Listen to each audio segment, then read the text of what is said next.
Did you see Joe Biden wants us to get a third COVID shot? Jimmy Fallon said to sell Americans on the idea. The White House is hiring a movie trailer narrator to be like, this fall, Pfizer completes their epic trilogy. Yeah, Biden will be making the booster shot announcement as part of Operation Change the Subject. Colbert, the first people to get boosters will likely be nursing home residents and healthcare workers who could get the jab as early as mid-September. So these are autumn shots. The options will be Moderna, Pfizer, or pumpkin spice. Colbert, vaccine sites are about to ramp up again. You hear that? Millions of Americans who are still on the fence about the first dose because the rest of us are about to go back for thirds. We're offering you that last slice of pizza before we take it. And in this case, the pepperoni does not kill you. Colbert, we're going to get a third shot, okay? So somehow they're going to have to make the vaccination card even bigger. It fits in most mid-sized sedans. Fallon, honestly, they should just send booster shots to your house like a Cheese of the Month club. Like, oh, honey, look, this month it's AstraZeneca. How exotic. Julie Bowen, guest hosting for Jimmy Kimmel, said, America can't even agree on the first shot. We're like a giant family dinner where half the table wants pizza and the other half wants to die of COVID. Good joke. Switching topics, Stephen Colbert talked about Afghanistan. In their cakewalk to power, the Taliban seized American military supplies such as guns, ammunition, helicopter, and combat aircraft. Colbert said normally to get that many American weapons, you have to go to Walmart. For the people of Afghanistan, this is the transition from how did this happen to what happens now. The last time the Taliban was in power, it was a monstrously repressive regime, but this new Taliban claims they're a whole new Taliban. There were reports that the militant group is trying to rebrand itself. They're saying they were the Taliban, but now they're the Talibuddies. The new Taliban have promised no reprisal killings, which is, as Colbert says, not really comforting when you have to guarantee that. It reminds me of the Taco Bell ad for the Gordita Crunch Wrap, which was, this time we promise it's meat, and Seth Meyers made fun of Joe Biden, referring to the situation as rapidly evolving. No kidding, did you see what the Taliban did in a weekend? Part of me is like, put them in charge of the infrastructure bill. From the Austin Chronicle, the Moontower Comedy Festival has announced some more people. You already knew about Margaret Cho, Dave Attell, Leanne Morgan, and Bob the Drag Queen. Well, they have added Alex Edelman, Trevor Wallace, Robin Tran, Anna Drezen, Dulcé, Sloan, and Michael Kosta. There'll also be an episode of Tom Segura's podcast. This all happens in Austin, September 22nd to the 25th. Also, the sketch troupe, Please Don't Destroy Me, something called The Session, which is a musical journey where listeners hear host Christian James Hand and special guest and superfan Tom Segura break down some of the greatest songs ever. That sounds fun.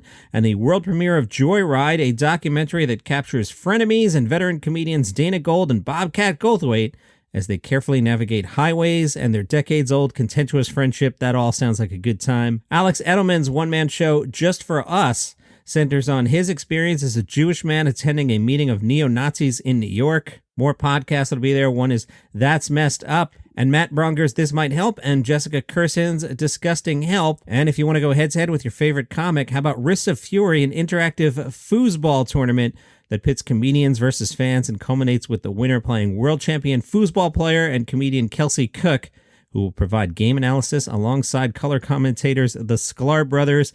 That reminds me of when I was back at SiriusXM. We had an idea that we never brought to fruition. It was called Monday Night Foosball. It would have been comedians playing foosball, but we never actually did it. From Page 6, they oversaw Larry David getting into it with Alan Dershowitz at the Chillmark General Store, which I'm told is kind of uppity. I saw one place describe it as an uppity Cracker Barrel. Anyway, Page 6 found the exchange so bizarre, they wrote it down to remember it. This really plays out like a Curb episode. The issue is Dershowitz is friends with former Trump Secretary of State Pompeo. Alan Dershowitz says, "We can still talk, Larry." Larry says, No, we really can't. I saw you with your arm around Pompeo. It's disgusting. He's my former student at Harvard Law. I greet all my former students that way. I can't greet my former students. It's disgusting. Your whole enclave. It's disgusting. You're disgusting. And then Larry walks away. Alan takes off his t-shirt to reveal a different t-shirt underneath the first t-shirt. The second t-shirt says, "It's the Constitution, stupid." And the eyewitnesses say Alan Dershowitz drove off in an old, dirty Volvo. Today's Daily Comedy News brought to you by the Center Cut Podcast. Have you checked this out yet? You know, Michael and Dave, those are the guys. They watch only the first and the last 15 minutes of either a movie that they haven't seen or the first and last episode of a season of TV that they've never seen. Then they field questions by listeners or guests to guess about the middle that they haven't watched. So you got the premise here. They're going to watch something they haven't seen before, but they only watch the first 15 and the last 15. Good gimmick. On the new episode, they're watching the star-studded Tarantino classic True Romance. And I was like, what is True Romance? I don't remember True Romance. So I went to the Google machine here from 1993. Look at this cast. Patricia Arquette, Christian Slater, Gary Oldman, I'm in, Christopher Walken, Dennis Hopper, and Brad Pitt, and Val Kilmer. Guess we're back into Val Kilmer now, right? Because there's that documentary. Maybe Mike and Dave can watch that next week. Anyway, Michael and Dave watched the first and last 15 minutes of True Romance. They suggest that you go check out the full episode and then decide, would you rather be a drug dealer or a call girl? Let me think about that. I guess I'd rather be a drug dealer. Roger Ebert said in 1993, there isn't a moment of true romance that stands up under much thought, and yet the energy and style of the movie are exhilarating. Unfortunately, Ebert passed away before the creation of the Center Cut podcast, so he never had a chance to review it, but he probably would say something like, it was hilarious, insightful, and an all-around blast. It's just the dose of master's level vocabulary with a sprinkle of juvenile humor you've been waiting for. So what you're going to do is you're going to go to that place where you get your podcasts, you know, Spotify, Apple, Google, Joe's Podcast, George Lopez Tacos, and you're going to search for the Center Cut podcast, see what they say about True Romance, and remember, they sponsor today's Daily Comedy News.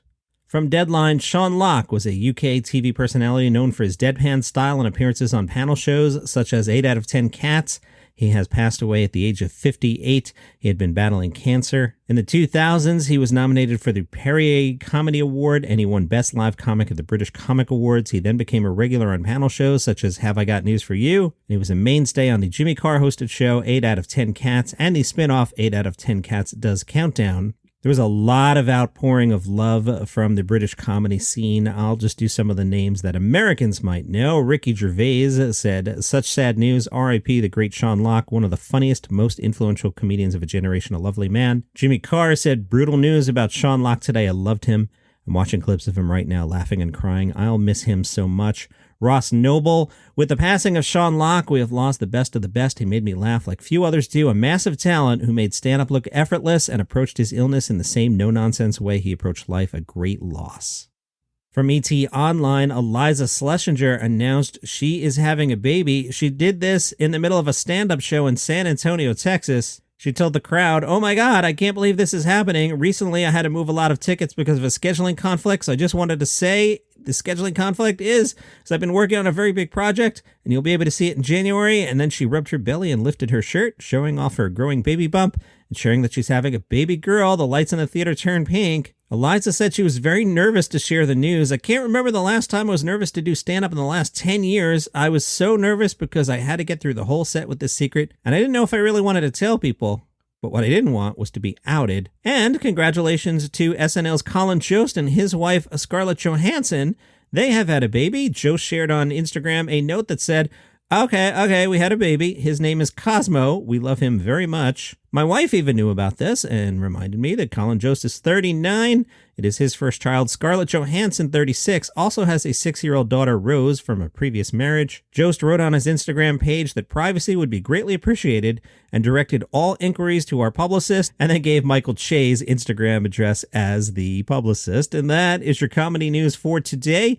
Follow the show on Apple Podcasts, Google Podcasts, Spotify, wherever you get your shows. Now, tomorrow, I had a pre-tape tomorrow. I had some travel earlier in the week. We're going to look at some Robert De Niro comedies. Sunday is going to be normal, but tomorrow is, one of those article episodes. Sometimes I got to do other stuff. See you then.